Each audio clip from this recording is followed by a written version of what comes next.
Gente, os efeitos para a economia são ainda incalculáveis. Todo mundo sabe disso no mundo inteiro. Mas vamos conversar agora com o economista e professor de finanças da Universidade Federal Rural de Pernambuco, Luiz Maia, sobre como essas medidas que estão sendo tomadas podem ajudar a economia a voltar mais rápido.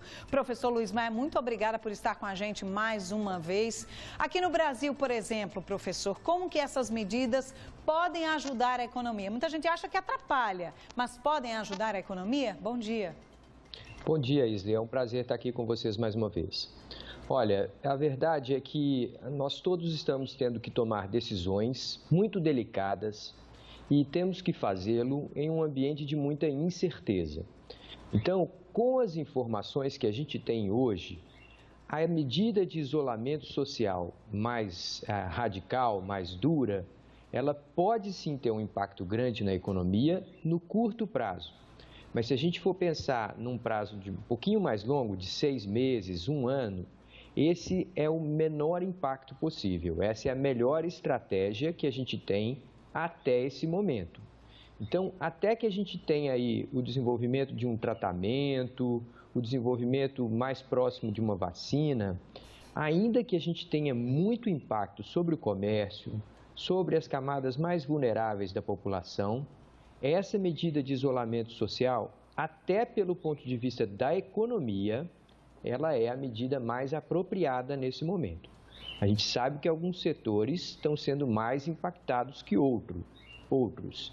E é por isso que o governo tem procurado tomar medidas tentando ajudar o pequeno comerciante, as pessoas que têm trabalhos informais. É muito importante que essa medida chegue rápido, sob o risco de deixar pessoas vulneráveis em condições ainda mais preocupantes. Agora, professor, essas medidas que foram tomadas pelo governo federal, uma delas, o Corona Voucher, né, esse valor de R$600 para os trabalhadores informais, e a outra, as medidas que podem ajudar as empresas a pagar os salários e evitar demissões. Essas medidas, elas vão ajudar também a segurar um pouco o medo, né, da economia?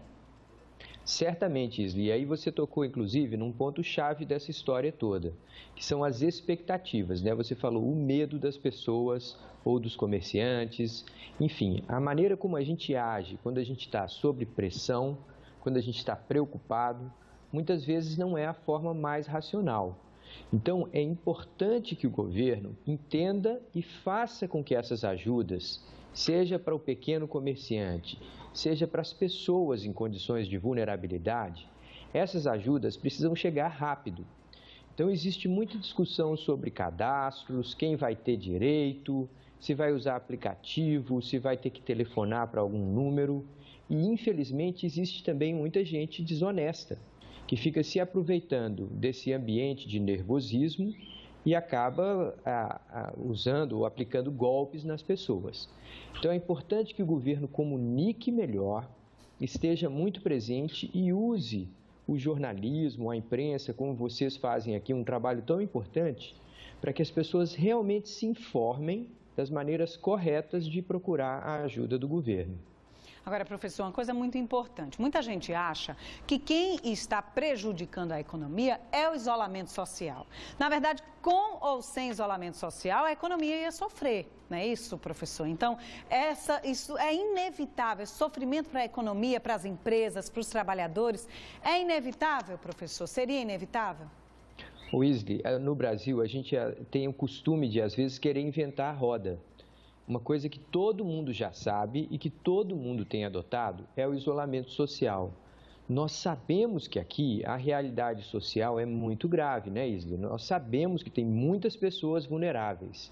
Então, é uma medida difícil de ser tomada, uma vez que boa parte da nossa população precisa sair de casa todo dia para ganhar o seu sustento diariamente. A gente sabe que existe esse impacto muito profundo na vida de muitas pessoas. Mesmo assim, a medida de isolamento social, acompanhada do apoio do governo, acompanhada do Corona Voucher, dos empréstimos para os pequenos comerciantes, para os pequenos empresários, essa é a medida de menor impacto para a economia. Se a gente não tomasse essa medida, daqui a 2, 3 meses, a situação seria muito pior. E aí o impacto para a economia seria ainda mais grave. Então, no curto prazo, nas primeiras 2, 3 semanas, parece que essa medida é dura demais e que ela está sendo insensível com as pessoas. Mas quando a gente pensa num prazo um pouco mais longo, de 2 meses, 3 meses, 6 meses, essa é a medida mais apropriada.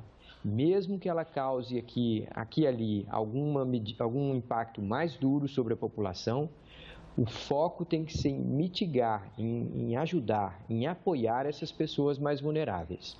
Professor, muito obrigada. É muito importante ver tudo isso pelo seu olhar de economista, uma pessoa dos números. Um bom dia para o senhor. Obrigada. A gente volta a se falar ao longo da semana. Obrigado.